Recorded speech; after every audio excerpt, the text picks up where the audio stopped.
Got about 2.5 hours left to get into Moab, and it got hot.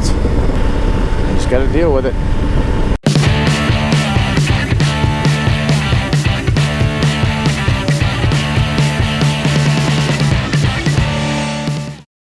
Waking up in Gunnison, Colorado to a balmy 8 degrees Celsius was a bit of an unexpected temperature compared to what we had been riding in and what we were riding into. One issue we had coming into the trip was the middle bridge over the Gunnison River. Back in the spring, there were structural issues found that closed the bridge down for more than 4 months. Luckily for us, they opened up one-way traffic with a pilot car 2 days before we got there. The alternative would have been a 2-hour detour to get around, which wouldn't have been good at all. After making it across the bridge, we turned right and started to head down the Black Canyons of Gunnison. Known as Highway 92, this road follows on the north side of the canyon with some amazing viewpoints. The cliffs are so steep, there are only a few spots you can actually see all the way down.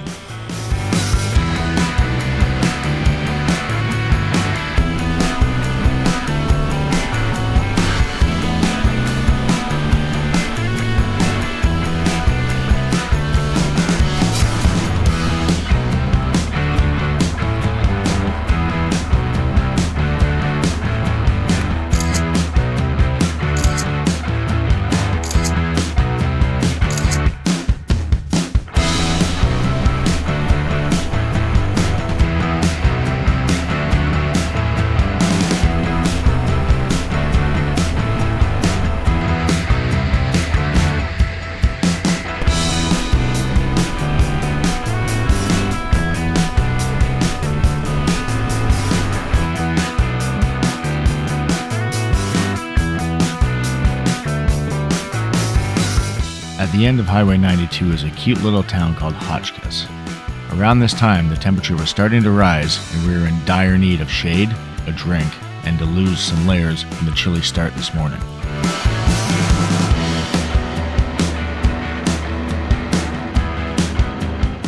When shade is needed, sometimes you can't get too picky on where you end up stopping.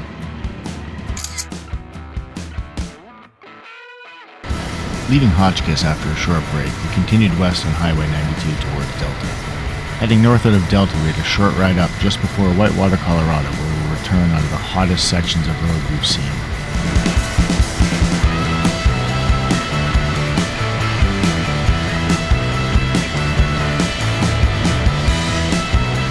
I would have loved to have been able to show you more, but somebody decided to ruin the party.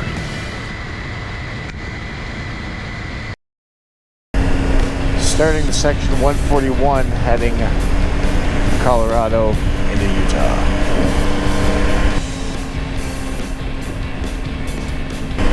Nice little canyon.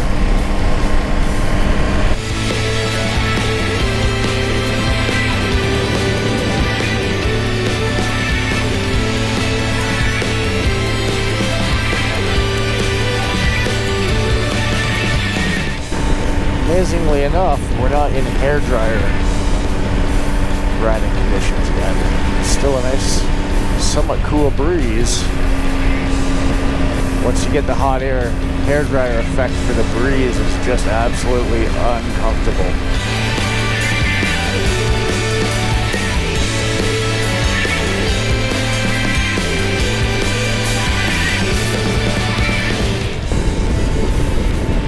Just left Gateway Canyon on 141.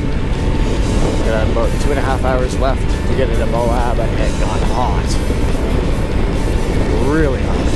It was 34, I think, sitting there, 32. And that is legitimately riding in with a hairdryer in the face. But just got to stop frequently. Just got to deal with it. It's not going to get any better.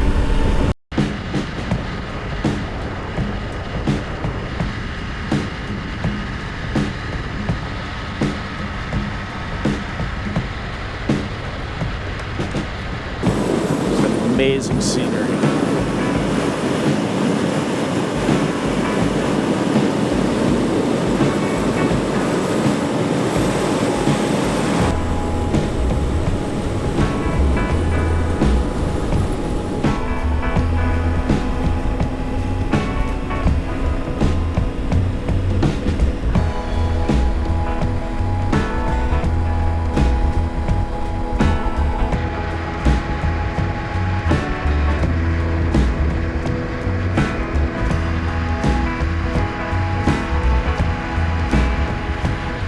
this point in time, the heat was so hot that I think I forgot I had a second camera for a few hours.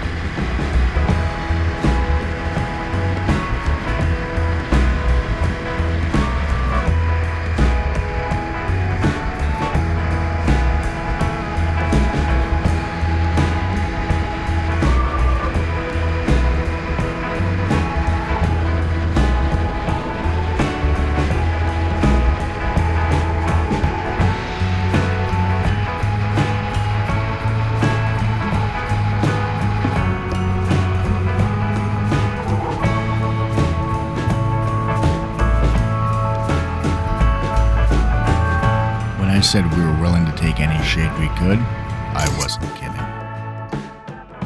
After a good break in the shade and some hydration, we got back on the road, headed for Moab.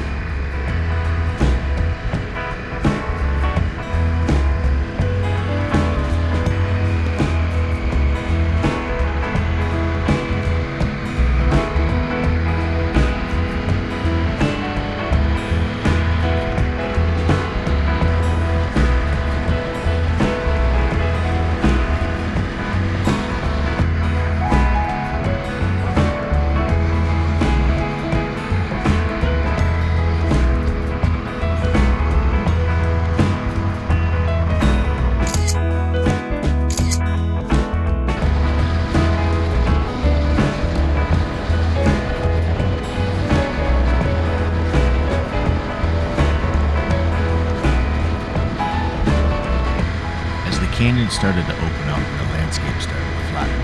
It certainly felt like we left Colorado in the air and were moving closer to the deserts of Utah.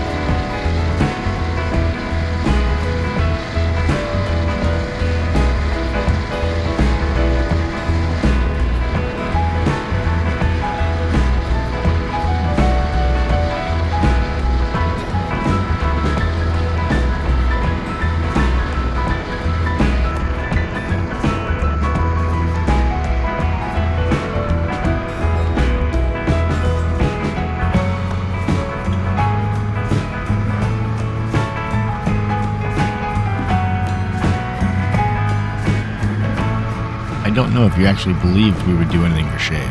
This is how bad it really was. No one was around and no one complained. But would it matter anyway?